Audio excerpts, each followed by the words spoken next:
Hey everybody, it's Jason Blaha here. Now that my 2 informative videos are done for the day, it's time to talk about current events in the online fitness community. So let's talk about Jonnie Candido. So let me put on my +5 hat of weaponsmithing, work on scaling up my crafting a little bit. Let's talk about this. Now, a lot of times this segment, I'm critical of other people. It's a lot of what I do here. Talk about the BS, the scams. Candido is one of those guys I don't really have anything negative to say about. I just don't. Guy's humble, intelligent, very talented powerlifter, and generally helpful guy. So not really anything bad I can say about him.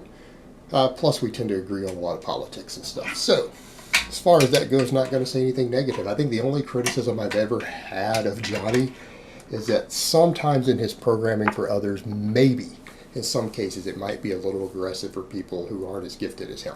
But I think he's kind of realized that over the years and gotten better at it anyway, so he's getting better at coaching other people. So again, not really much criticism to level towards the guy. Well, someone made me aware of the fact, because I knew that he did get hurt, but I haven't been up to speed on it. So I decided to get up to speed on it when someone told me what was going on. Now, what they did tell me was kind of amusing. They're like, hey, Candido started squatting again. His training numbers look pretty similar to yours, and he's trying to get to 500, just like your goal is to get back to 500. Why don't you race him? It's like, I appreciate the compliment, but let's be realistic here. I'm a good lifter. Jonnie's a great lifter. I'm not beating him in a race. Not going to happen.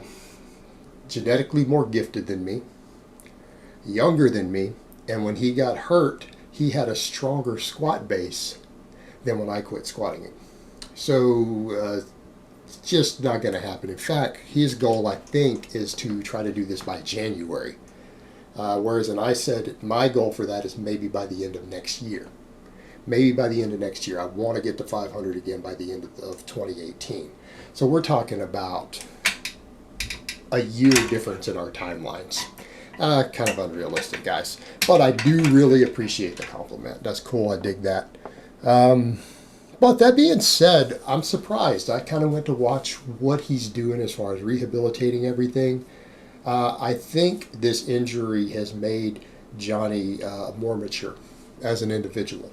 I really think it has, and I'm not saying he was immature before, but you can tell that this injury, it was a humbling experience for him. It helped him dig in deeper, kind of explore who he is a little more. I think it was a growing thing for him. And because injuries do happen. Injuries happen when you're a top-level competitor in a sport. Injuries happen. If you're smart and you learn, you only have one injury. If you're a moron where your ego gets the best of you, you're going to have 3 or 4 or 5. In his case, it seems like he's really taken his rehabilitation as something serious in the sense that he knows it's going to take him a while to get back. He knows that he could get hurt again if he's not careful. So he's setting realistic expectations. He's taking the rehab seriously, doing as much research as he can to rebuild himself up. He's doing as much research as he can and giving advice to other people. If you guys go check out what he's doing there, he's telling you, look, this is the resources I use, this is what I found, this is what I didn't find. But if I contradict what your physical therapist says, go with them. Go with a professional. But this is what I've been doing. So he's given some really solid, mature advice on coming back from injuries. He's trying to make what he's gone through a learning experience for others, and I can appreciate the hell out of that. I really can. So what he's also doing is adjusting what he's doing. He's saying, okay, I'm concerned I might have gotten hurt with the low bar. I'm going to try high bar for a while. And he did try it. He tried it on camera. I went and watched the training session. He did both belted and beltless high bar. And he's finding, okay, I can work with this. I think I can try to do high bar. Now that this seems to be successful, I'm going to try to get there with high bar. I'm going to have to relearn the lift, relearn the mechanics. And he's going to go forward with it. I really like that because, again, no matter how far you are in the game, there are times with an exercise where we have to readjust what we're doing due to fear of injury, everything else. His is far more dramatic than mine, but look at what I did recently. I was doing, really incorrect power cleans. But it wasn't the cleaning that injured me. Now that I messed with stuff a little bit, messed with grip, see where I could feel things, the way I was overhead pressing itself, my standing press, the technique I was using, particularly at my age, I'm older, it did give me a minor injury that I've recovered from, healed from, everything else a couple months ago, because I rebounded quick because it was minor. It was minor. But I've had to reassess, okay, maybe I really don't know how to do a strict press. So I referred to a lot of coaches, a lot of material out there, and rethought my perspective technique, and I'm dialing in a different method of doing the strict press. A totally different grip, totally different positions, totally different bar path, everything. Started working on my shoulder mobility, because it's, again, time to admit my mobility is a problem.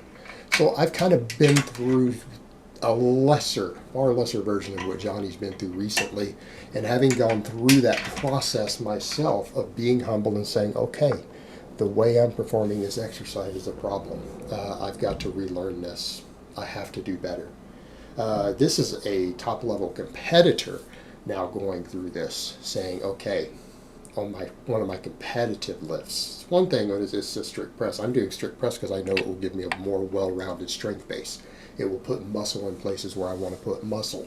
It'll do a lot for me. It's not a competitive lift unless I go do strength lifting or something, which, newer sport out there. Not a competitive lift. In this case, this is a top-level competitor who's going to have ego tied to one of his better lifts. He's been a strong squatter. And he's got ego tied to this, and to step back and say, okay, this is not right for me. I've got hurt doing this. I need to reevaluate my entire technique. I mean, that's the mindset of a real champion. That is a mindset of someone who is legitimately learned from their injury, who is already a top competitor, that people said, oh, he's really knowledgeable. He really knows what he's doing. For him to step back when people will put someone like Candido on that pedestal from an injury and say, okay, maybe I'm doing stuff wrong. I've got to relearn some things. Again, I can respect that. And I think most of us should respect that. You have to respect that. Because this is someone who, again, has got ego and his public image tied to his knowledge. To step back, say, I've got to relearn this. I got hurt. I don't want to get hurt again. And maybe I can learn some things that are going to help all of you. Yeah. Damn, if we had more of that in YouTube fitness instead of these guys who get hurt all the time and keep doing the same stupid crap that hurt them over and over and over, telling people to do the stupid crap that hurt them while they're all wrapped up, sleeves, wraps everywhere, everything else. How many of these guys do we have? They're doing the same thing. This guy gets hurt one time, sets the ego to the side on his competitive lift, says, I'm going to learn a different technique. I think I'm going to be safer. And I think I can still reach my goals, and I can still get to the top doing this. All right, that's great.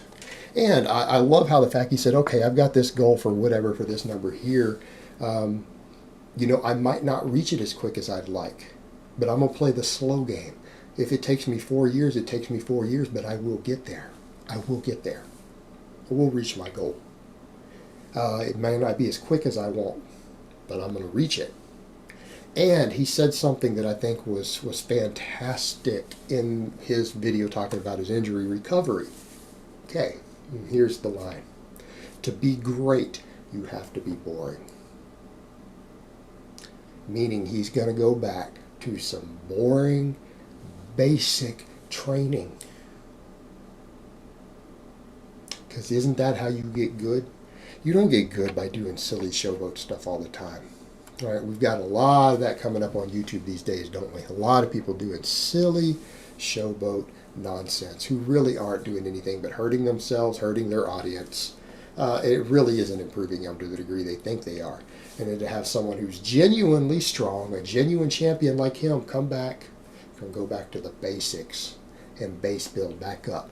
And to say, to be great, you have to be boring. Because to be great, you have to do the big, basic, boring stuff over and over and over and over until you master it. and then you have to keep doing it till you master it even further.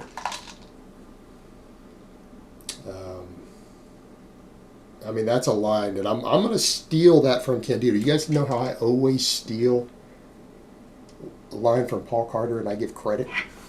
I always give credit for that line.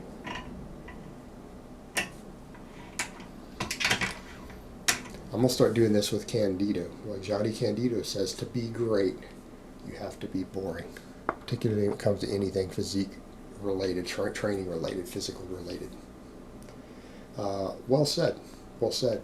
And I think that really sums up the big learning experience, the humbling learning experience that a champion like Jonnie has gone through this injury has taught him, and he's sharing with other people, to be great, you have to be boring. Because training that will make you truly great is hard and basic and boring. It's boring to watch, but it works.